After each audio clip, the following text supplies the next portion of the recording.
Welcome back to Kings of the North. Another coach has joined the show. We had Luke Fickell of Wisconsin on a couple weeks ago. Today, Bill O'Brien of Boston College will join Kings of the North. Interesting conversation, about half an hour, about his decision to go to Boston College, some of the skill guys they have there, the quarterback situation at BC, the important football people in his life, balancing family and coaching, what he learned from his first stop at Penn State. I think a good conversation with Bill O'Brien. So we always appreciate you guys joining us here on Kings of the North. We want to have more people like this on the show. So we want to get your coach on. We want to have all 26 of our Northern coaches on this show. That is our goal. That is our plan. We will be out at conference media days. We'll be meeting more people. But for now, we certainly appreciate Bill O'Brien's time. We want to let you know what's ahead. Playoff picks from me and Bill Landis later this week on Kings of the North. Our latest update, we did it in February. We'll do it again now.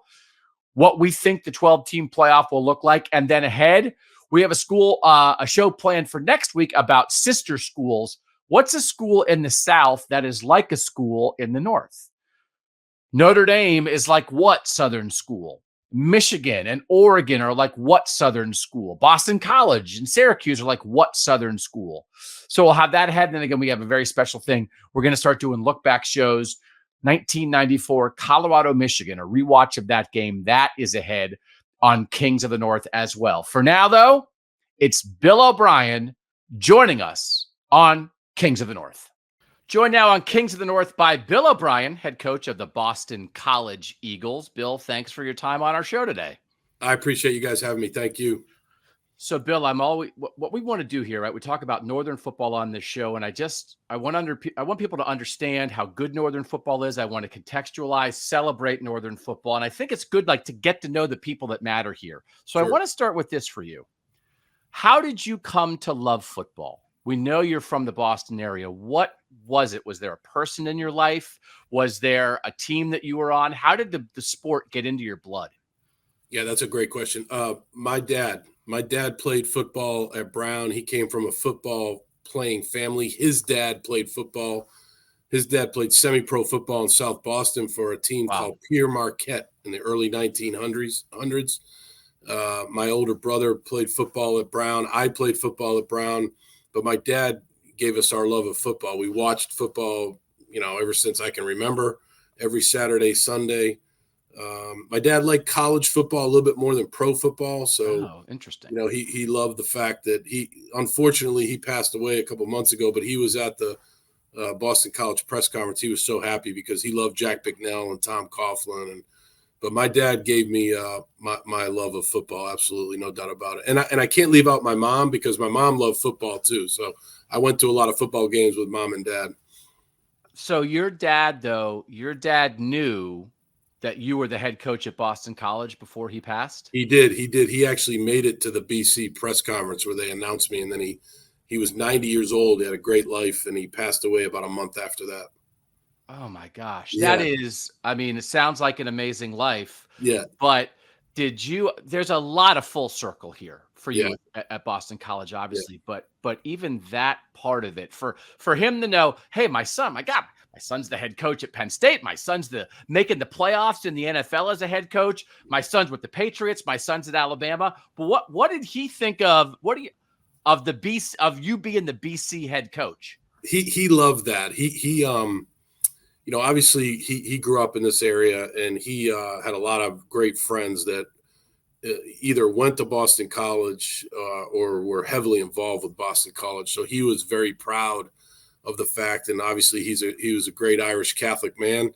And so he loved the fact that I was at, a Jesuit Catholic school that believed in all the same things that he brought us up about, giving back to the community and, great academics, great education. My mom and dad were huge when it came to education and they put us, I have two older brothers and, they put us in the right spots to be able to get great educations. And then they were big about sports. My parents were big on sports and being good teammates and being parts of teams and things like that. So he was very proud when I got the BC job, no doubt. Wow.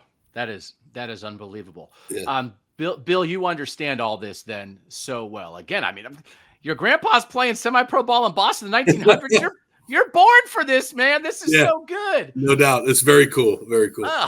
When you are, how do you feel like Boston College football is ingrained in the culture of Boston College as a university, is ingrained in the Boston sports scene, or how would you like to maybe even make it more so? Because I always think it's so fascinating. If anyone's ever been to your campus, like the opportunity to be in the Boston area and all the wonderful things there. But then let's be honest, Celtics are in the finals, brother. Like the Red Sox are big. Like it's just a different deal than if you're in a small town, college town, where the only game in town.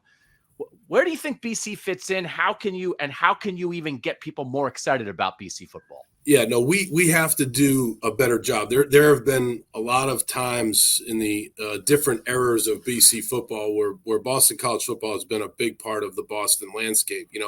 Obviously back in the mid '80s with Coach Fickell and Doug Flutie, and then I would say when Tom Coughlin was here and they beat Notre Dame, who was number 1 at the time, and then when Tom O'Brien was here and he had Matt Ryan. So there's been different times, different periods of time where Boston College football was big in the BC, the fabric of BC or Boston sports. And so we have to get back to that. The ways that we get back to that is by winning. We have to win. We have to put a good product on the field. We have to market our program as well as we can. We play on Saturdays. Those great teams that you just mentioned, Celtics and the Bruins, they play during the winter. The Patriots play on Sundays, sometimes Mondays, sometimes Thursdays. The Red Sox play in the spring and the summer. We play on Saturdays in the fall. And we have to put a good product on the field and really do a good job of marketing our program and trying to get people to get back involved with BC football. And there's a little bit of excitement right now. It's that old honeymoon period, and we got to really follow through on that. So I there's a lot more I want to talk about with you, but I want to talk about your guys. I want to get into this team because, again, getting eyeballs just watching you guys for one practice. And again, so you got to win. But man, I think you guys have a chance to play some really fun football this year. When you think about the skill you have with Jaron Bradley as a transfer, Lewis Bond and Jaden Skeet there, Kyle Robichaux and Trayshawn Ward as a backfield 1-2 punch, and then we've seen what Thomas Castellanos can do, and you actually have good depth in the quarterback room. It's not about sizzle. You got to win. But is that not a fun place to start with some of the skill you guys seem to have this season? Yeah, no doubt. And we have to, you're right. It's about winning, but it is about a little bit of sizzle. We have to be a fun team to watch. I mean, that'll help us in that, as related to that last question about putting people in the stands and having people, giving people something to root for here at BC. And we have the ability to do that with some of the guys that we have. You mentioned all those guys. We have, a really strong offensive line. We've got an offensive line that I think can block very well, run and pass for those guys. And so, we have Tommy Castellanos. He had a really good spring. He's an exciting player. He's backed up by Grayson James, who really got better during the spring. And there's even other guys like Detrell Jones, Day Jones, who's right here in Boston, is another running back that I think could be really exciting for us. And so, we do have a chance to have a little sizzle, like you say, and put a good product on the field. And we got to have a really good summer and a really good training camp and then get ready to go for the season. Bill, when you have the kind of offensive experience that you've had and you think about the quarterbacks that you've worked with and the offenses that you've run in your career, what's it been like for you trying to balance everything you know and what you've done in the past with the skill set that Tommy Castellanos has or the skill set that Grayson James has? Like, what is the balance here? Because, you can't just tell Castellanos, go be Deshaun Watson, go be Tom Brady, right? But you have this wealth of knowledge, but I would imagine you don't want to overwhelm a young college kid either. How have you found that balance so far in trying to implement your ideas? Sure. And I think that I have a guy in here named Will Lawing, who's our offensive coordinator. He and I have been together for a long time. He was with me at Penn State. He was with me at Houston. He was with me at the University of Alabama, with me at the New England Patriots. And he and I work very well together on what it should look like. And you're exactly right. We've taken a good look at what we have, at quarterback especially. We have to formulate this offense about what we have at quarterback, and we have not given these guys too much. We've been able to give them bits at a time, and they've mastered it, and then we move on and we give them some more. And so I think that's something that's been really good because we've been able to, okay, that's not very good. Let's take that out. Let's substitute this with that because Tommy does this a little bit better or Grayson does this a little bit better. This suits their skill set a little bit better. And so I think we're on the right track here. And by the time the season rolls around, we'll have a much better feel because we'll have training camp then, well, summer practice and then training camp, to really zone in on what they do well. But I think we're on the right track. And, we're not trying to overload those guys, throw the kitchen sink at them. That's not what we're trying to do. We're trying to give them things that they're good at. You do have two experienced quarterbacks who probably, have different skill sets a little bit. Do you have anything philosophically on, hey, if we have multiple guys who can play, let's play them, or I would rather not do that? Is there a general rule that you have about the idea of maybe even playing two quarterbacks, or do you want to be like, no, we want to have our guy? Yeah, I've done that in the past. I've played two quarterbacks. I think that's hard. I think it's hard to get into a rhythm. So I think when you try to play two, the old saying is you really don't have one. And I do think we have two decent quarterbacks. I would say that Tommy's our starter. We'll go with Tommy. And then Grayson will be ready to go. Like I said, Grayson had a really good spring. He had a very good spring game, which was really good to see because there's a little bit of a crowd in the stands and, it was on TV and it was good for him to go out there and perform pretty well in that game. So he's right there, but we'll go with Tommy to start and, give Tommy everything he needs to be the guy. But I think if you start alternating guys, I've never had a lot of success doing that. So I try to stay away from doing it. Bill, I want to get back to you sort of how you landed here. I don't want to put words in your mouth or ideas in your head, but you and I are around the same age. And when you've had a much more successful career than me, but like when you've had the success that you've had, right? Mm-hmm. Hey, I got a show about Northern football. I'll take it. I'm happy. But that's a cool show. Yeah. I mean, I'm not, I could be digging ditches. This is pretty good. when you think about where you were in your career, did you definitely want to be a head coach again? Were you sure that opportunity would present itself again? Had you started to think, I've had great success as a head coach, but maybe I just want to focus on running an offense or coaching a position, that kind of thing. Was your head anywhere in particular before the Boston College opening came open? I think when I got, this is another awesome question, by the way. Your questions are really good. When I was fired in Houston, my wife and I sat down and we said, look, if we're ever going to do it again, because when you get fired, one thing that I recommend to anybody that's getting fired, and the old saying is you haven't coached until you've been fired. So a lot of guys are going to get fired. So what I would say to anybody is just sit back and kind of review your career and think about the mistakes that you made. Think about, what are the things you could do better? And for me and Colleen, my wife, we said the next time, if it happens again, we weren't really saying, we got to be a head coach again. But if it does happen again, it has to be the right fit. Mm-hmm. Whether it's college or professional football, at that time we said it's got to be the right fit. And so I was very fortunate when Nick Saban hired me at Alabama. I was able to learn a lot from Nick. I learned a lot about, obviously how to run a college program in all different facets, from scheme to recruiting to academics to the training room, the weight room, all of it. And that was a great opportunity for me. And then, obviously went back to the Patriots, went to Ohio State for a month. And then this job opened up, and Colleen and I said right away, this is a really good fit for us. We're from Boston. My wife went to school here. We love this program. We know that it's a kind of a weird time in college football, but we'd like to be a part of that. And I think that one of the things that we can do here is we can recruit really good guys that we believe in, that believe in us. And, we believe in them, and we can kind of get a good culture here. And, that's why we did it, because we really feel comfortable. It's a great fit for us here. It's almost wild to me that this job came open at this point in your life, with everything, with your background, with your experience, with your family. Do you remember the moment when you heard Hafley's leaving? Like, how did you find out? And what was your instant reaction to the BC jobs open?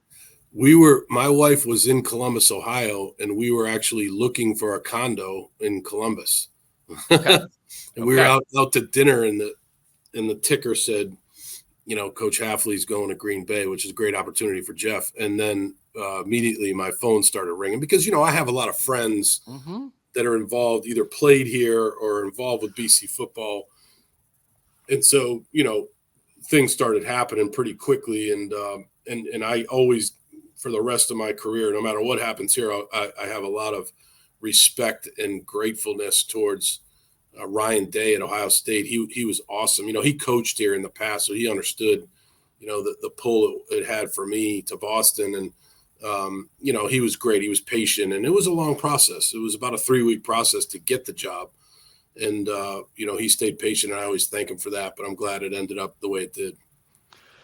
I think it's hard for fans, and it's not fans' jobs to understand this, but it's a reality. Every head coach, when you're making a decision, every coach, and we know you have to move a lot oftentimes as you're moving up the ladder, there's a family involved. It's not one person. There are multiple people, and sometimes things happen with the coach, and from the outside, media or fans might think, well, why didn't that guy take this job? Or I'm surprised he took that job. And it's like, well, listen, maybe the kids just got done with 8th grade and it was a good time to move. Or maybe you really like the elementary school, or we just redid the house. Like, what has the balance been like for you in your career, making decisions for what's best for your career, but also trying to balance family? And how difficult can that be at times? Yeah, very, very difficult. And it's a huge part of it. It is the main part of it. And so, kind of looking at that, you have the resume posted there. When we were at Penn State, we loved Penn State, but, I have 2 sons. I have a son, Jack, who's 21 years old, who was kind of dealt a bad hand in life. He was born with a brain malformation, and so he requires 24/7 care. He's got an unbelievable mom. We have some nursing help. My in-laws stay with us, and they help a lot. But, there's a lot of thought that goes into medical care and being in the best place for him. And then my son, Michael, is 19, and he's a freshman at Tufts across the city here. He's on the baseball team over there at Tufts. And so all of our moves along the way, we've always tried to say, okay, what's the best thing for the family from a school system standpoint, from a medical care standpoint, from all of it. And living in major cities has been a lot better than kind of living in rural places, over the years. And so, all of that has to do with the decisions that we've made. If you could go back and do some things over again, certainly you'd look back and say, hey, I wish I could have handled this better or did this better. But, now that we're here at Boston College, we feel very good about where we're at and very comfortable here. And, we're in a place that we love. Back as a head coach in college now, I want to just touch on briefly the decision you made to take the Penn State job in that situation. How did you arrive at that decision? I think we have a mutual friend, Dave Jones, that covered you during your time at Yes, Penn we do. State. He just retired. He was Yeah, he's my mentor. He helped me get going in this business. Yeah. But what was that decision like for you to step into that situation? And now here you are back as running a college program again. Those couple years in Penn State where you really helped right the ship there. What did that do for you in your career? Yeah, that was huge. And I was in a great spot at the Patriots. We were a very good team. Tom Brady was a quarterback. Bill Belichick was the head coach. We had a great staff. And when Penn State reached out, I think I was probably on a list of 10. I was probably 11. I think that they offered that job to a lot of people, but because of what had gone on there, it was a tough job. But it was still, in many ways, an iconic job in college football. I mean, you can say everything you want to say about what happened there. It was horrible what happened there. But at that time, Colleen and I said, well, we didn't have anything to do with what happened there. And that's a cool place. And that would be a great place to start your coaching career, even though it's a very difficult situation. So we made that decision and we learned a ton there. I'm very grateful for my experience at Penn State. I had a lot of great players there. I had a really good coaching staff. And the people at Penn State were great to us. They really, helped a lot. And there were a lot of tough things going on. We had, NCAA fine. We had a Big Ten fine. We had to cut down scholarships. We had a 6-year deal where we had to get down to 60 scholarships, and that was brutal. But, we had a lot of good guys there that we coached and that I still keep in touch with today. And it was a great experience. But, at the end of the day, when we were there for 2 years and Houston came calling, there were several teams that reached out to me. Houston was a great city for us relative to our family, and I'll never regret going to Houston, even though I did get fired there. We won a lot of games in Houston and won the division 4 times, went to the playoffs 4 times. So, we did some good things there. But all decisions were made in the best interest of the family, like I said before. So, Bill, as you know, so this is a show about Northern college football, and I do think, so we have 3 ACC teams that we talk about here: Boston College, Syracuse, and Pitt, because you guys are this little cluster of ACC teams up in the north. And maybe in another universe of college football, there's a wonderful Northeastern Conference with Rutgers and UMass and UConn and Penn State and Pitt and Syracuse and you guys, and you're all doing your thing up there. Your eyes are getting big, right? You're all doing your thing up there against each other, and there's geographic similarity, and all the fans can drive to the games. And man, I mean, like, here we go. Let's start that conference tomorrow. But that's not the reality. That's your idea. I'm not commenting on that. So here's my question. We understand there's a lot of North-South conferences now, but like the Big Ten's kind of like North, and they're dipping in California. The SEC's South for right now. Is it an extra challenge for you guys?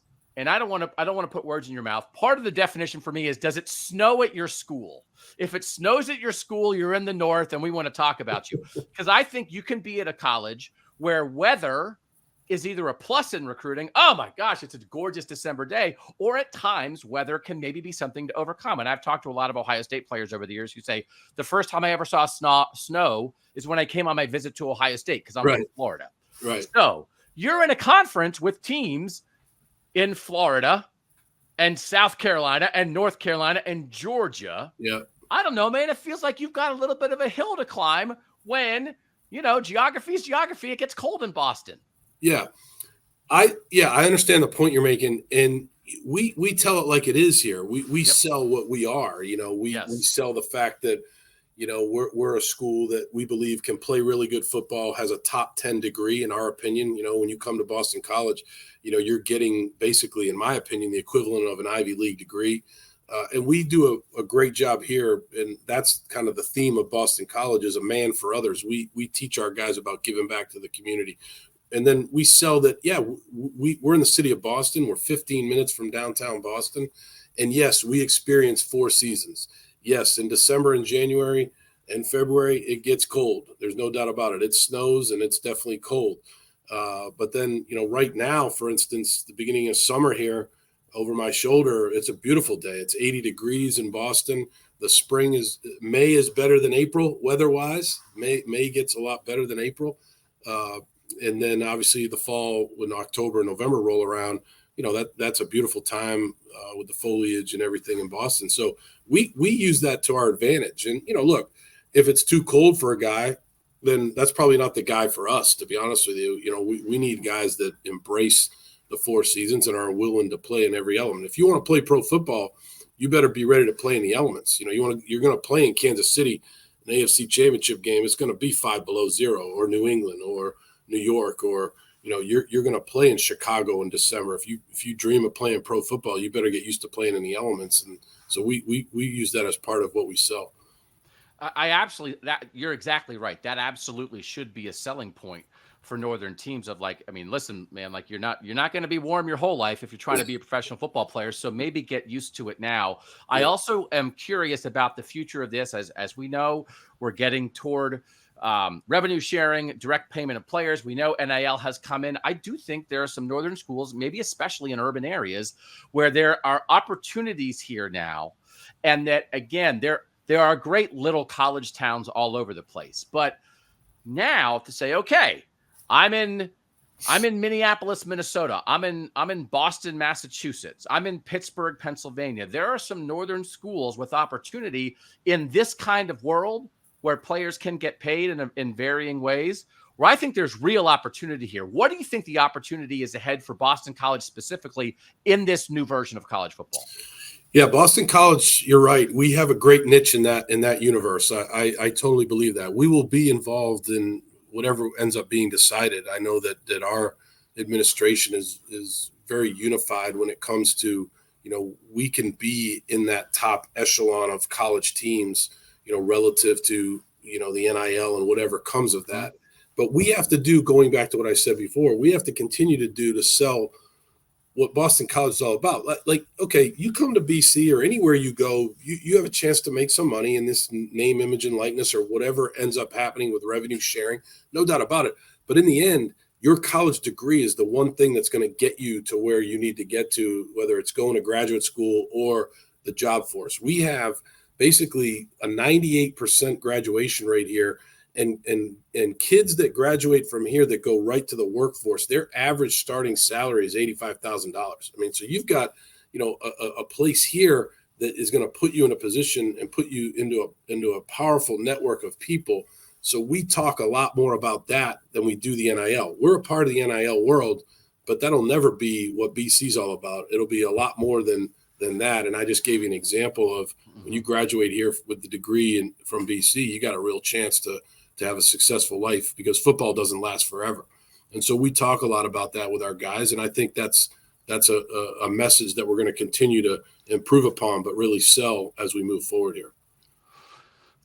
I think Boston College only had 3 losing seasons in the last 11. This is a place that plays good football. You mentioned several different areas of real heydays, whether it's Doug Flutie or Matt Ryan. I mean, there have been 10-win seasons somewhat on the regular in various times in Boston College history.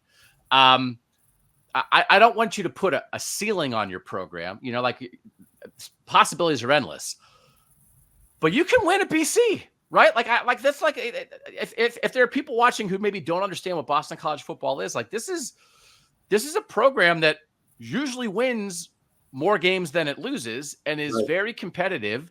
And I do think has a chance to hit in the new world in a couple ways. And by the way, has a new head coach who's bringing a lot of experience. Like, how would you describe, what the possibilities are at Boston College relative to its history and what could be going forward? Yeah, I would say you're exactly right. I think you're exactly right. This place has won before. It has won consistently before. Yeah, it's definitely had a little bit of a up and down at times. But like you just pointed out, only 3 losing seasons in the last 11 seasons. I think one of the things you got to look at in the history of BC. Let's just talk about who has been beaten here. Back in the day, they beat Texas, they beat Alabama, they beat Penn State, they beat Clemson. It's not that recently that they beat Clemson. They beat Virginia Tech. They've beaten teams. What was the formula? How did they beat those teams? Well, they beat those teams. They had great quarterbacks. Usually BC had a really good quarterback. They played very good defense. They weren't like the 85 Bears, but they were tough and they got after it and they were good on defense. And then they had a bunch of guys, a lot from the Northeast. It's funny, your Zoom program here is about Northern football, because a lot of the best players that ever played at Boston College came from the Northeast, came from like a 400-mile radius around Boston College where their parents could drive to watch them play, and they wanted their kids to get a great education. That's the formula that we're working on. We're not going to get every guy in the Northeast. We've got great schools up here. You mentioned Syracuse and Pitt. We got Rutgers in the Big Ten.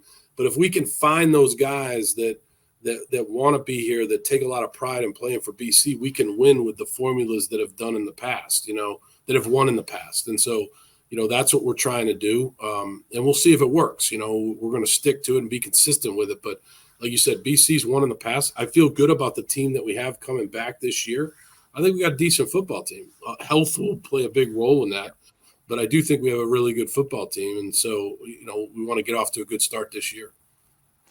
So before we let you go, Bill, I'm not planning out the rest of your life for you, but it's going back a little bit. Hey, we're a couple guys in our 50s who have kind of been around a little bit. Yeah. You've been everywhere, and you've really kind of done everything. From the outside, I think I could look at this and say, man, this Bill O'Brien fit at Boston College is really nice. I could really see him putting feet down there and building like this. Not that I'm not guaranteeing it's your final stop, but that, you've already been an NFL head coach. You've already worked with the 2 greatest coaches of the modern era, with Bill Belichick and Nick Saban. Like, you've run a major Big Ten program. It doesn't mean you're not ambitious, but I just think this could be a great stop for you, man. I don't want to put words in your mouth, but I'm not crazy, right? No, you're right. You're exactly right. I'm 54 years old. I'm from here. I love this job. I'd like to coach till I'm about 70. So if I can do this job for about 16 years, hopefully they'll keep me around here that long. And then basically that would be it for me. maybe do something like you're doing right now. Anytime. Come aboard, man. But no, seriously, like, I think, that's what I think about. I love what I'm doing. I love coming to work every day. I like the routine. I like the staff. I love the players that we're trying to get here, the players that are here right now. I enjoy, my meetings with Father Leahy and Father Jack Butler and the people that are here. So I love it. And I don't not see myself going anywhere else. This is it for me. And I really enjoy being here.